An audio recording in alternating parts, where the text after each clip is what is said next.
This year I decided to start listening to as much new music as possible. Now I want to review every album that I listen to, but the problem is that it would be impossible to give every single album a separate review, especially if I want to blend these album reviews in with movie reviews too. So I decided to do a monthly segment where I take a look at the other albums that I listened to this month that didn't get a full-length review. Now there is no way I can listen to every single album that came out this month, but these are reviews of all the albums that I did listen to this month. Heinz, Leave Me Alone. Heinz are a Spanish band that blends elements of garage rock with surf rock. Leave Me Alone is their debut album. The album contains a collection of fun, raw and very lo-fi songs. The album has an almost punk sensibility to it in the way that every single instrument and vocal part is incredibly imperfect. The vocals are all slurred and the guitars at times sound pretty shitty, but that gives it a certain charm. This album can be compared to having a good time while drunk with a group of people.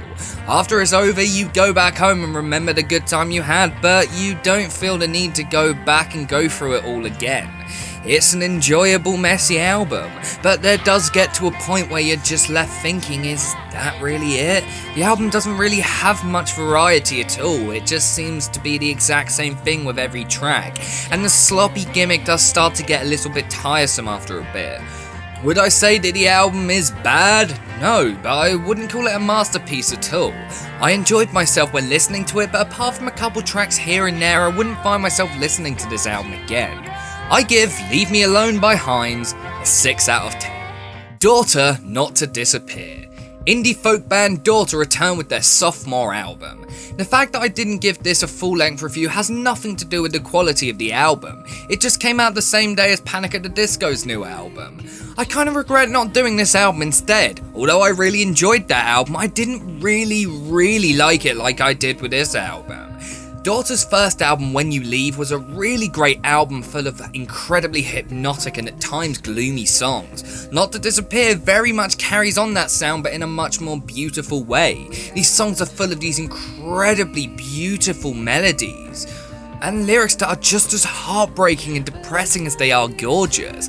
These songs are mostly about the emotional aftermath of failed relationships. These songs are incredibly dark and moody, and it really is not something to listen to if you're in a bad mood, because it at times would be enough to tip you over the edge. Elena Tonra's voice is breathtaking on every track. She almost reminds me of Florence from Florence and the Machine at times, but much softer and quieter. The instrumentation is all played perfectly. The guitars are covered in reverb and it creates this incredibly atmospheric sound. The drum work is really good, especially on the track No Care, which is in my opinion the highlight on the album. This album is an emotional and somber record. It is absolutely beautiful and one that comes highly recommended. I give Not to Disappear by Daughter 9.5 out of 10. Block Party, HINDS. Remember when Block Party made good music? It was a blissful time.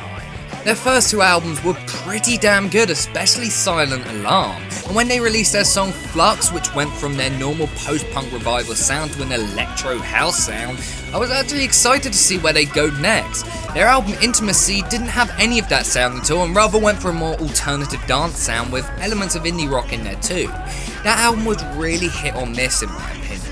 There were great songs like Aries and Mercury, but the problem was too much of it was incredibly uninvolving and lacked energy. Their next album, 4, returned to the band to their old sound to very mixed results. I didn't find the album to be that memorable in the end. But hey, it's much better than their most recent album, HINDS. HINDS takes everything that I didn't like about their previous albums, especially Intimacy, and bases an entire album around them.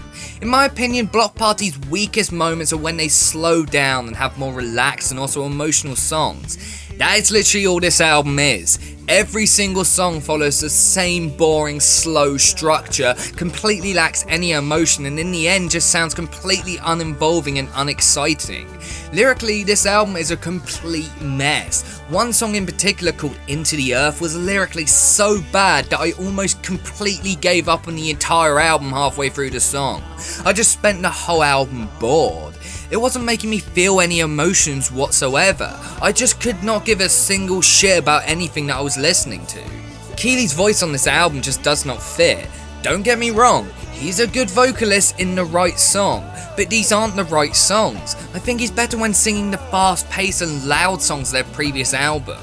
I like the fact that with this album, Bloc Party tried something new, and the instrumentation at times can be really good, but the album just isn't interesting at all. It isn't exciting or fun, it's just really boring. I give HINDS by Bloc Party a 4 out of 10. Milk Teeth, Vile Child. Milk Teeth are a punk band from Bristol. Vile Child is the band's debut album, and it's definitely a pretty damn good one. Their music is incredibly loud, raw, and also very melodic. There are some really catchy melodies on some of these songs, and the vocals are great.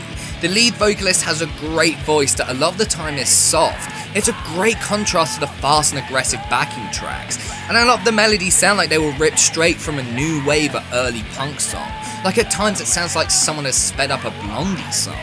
There's also another vocalist that screams on some of these songs. Definitely makes things sound more different than they otherwise would. The guitar work on this album is really good too.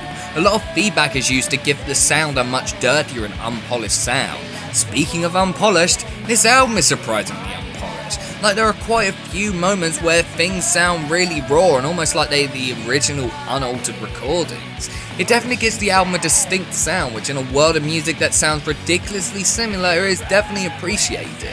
I would be lying if I said this was an album that broke loads of boundaries and was completely original, but it is an incredibly fun and exciting punk album, one that I definitely see myself going back to in the future.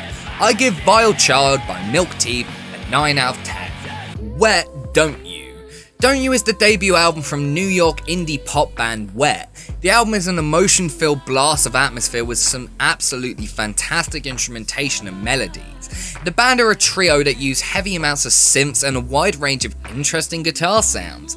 Singer Kelly Zutrau, or however you pronounce her name, has an amazing voice. It reminds me a little bit of Taylor Swift at times. The production of this album is perfect. Everything sounds beautiful. There are some really strong tracks on this album. Songs like Dead Water, Don't Wanna Be Your Girl When You're the Best. This album can be beautiful at times. There are elements of 90s R&B sprinkled over some of these tracks that really keeps the album interesting. However, the biggest problem I have with this album is that there is a lack of variety. And many of the songs don't really stand out and just kind of blend together. But when this album is strong, it's really strong. I don't see myself revisiting it much, if at all, but it's definitely a solid album that's worth listening to. I give Don't You by Wet a 7.5 out of 10. Cross Record, WABI-SABI. Cross Record are an incredibly hard band to categorize. I guess if I was to put them in one genre, they would be post-rock. Their music is incredibly atmospheric and gloomy. Their songs creep over you in a very howling way. WABI-SABI is their second album and it's just as good as their debut. I wouldn't say it's superior, it's about on par. The songs on this album are incredibly eerie and very intense. This isn't something you could listen to and feel relaxed. The creepy guitar tones, the fragile vocals, the thundering drums, and the tender yet sometimes grating synthesizer sounds all come together to make an album that is just as unnerving as it is intriguing. But never does this album sound incredibly complicated. It keeps a very minimalist sound a lot of the time. The production work is breathtaking on this album, and the songwriting is top notch too. If there was one album that this reminds me of at times, it would be Lisa Germano's Geek the Girl. Songs like High Rise remind me very much of Lisa's song A Psychopath in the way a distorted guitar riff comes in and creates a very spooky and almost evil sound. And her soft reverb heavy vocals really help create this creepy sound that album also had a lot of. This is a really interesting album, definitely something that I think needs a few listens to really comprehend. It's not an album that you can just sit down and have a fun time while listening to. It's a gloomy album that unnerves you and at times can make you feel uncomfortable. But it's definitely a really great album, and without a doubt my favourite album from this month. I give Cross Records WABI-SABI 10 out of 10. So there we have it, those are the albums from this month that I listened to that didn't get a full review. February looks to be a pretty hectic month for music releases, so hopefully I can listen to as many as possible and give you as many reviews as I can. So thanks for watching, and I'll see you next time.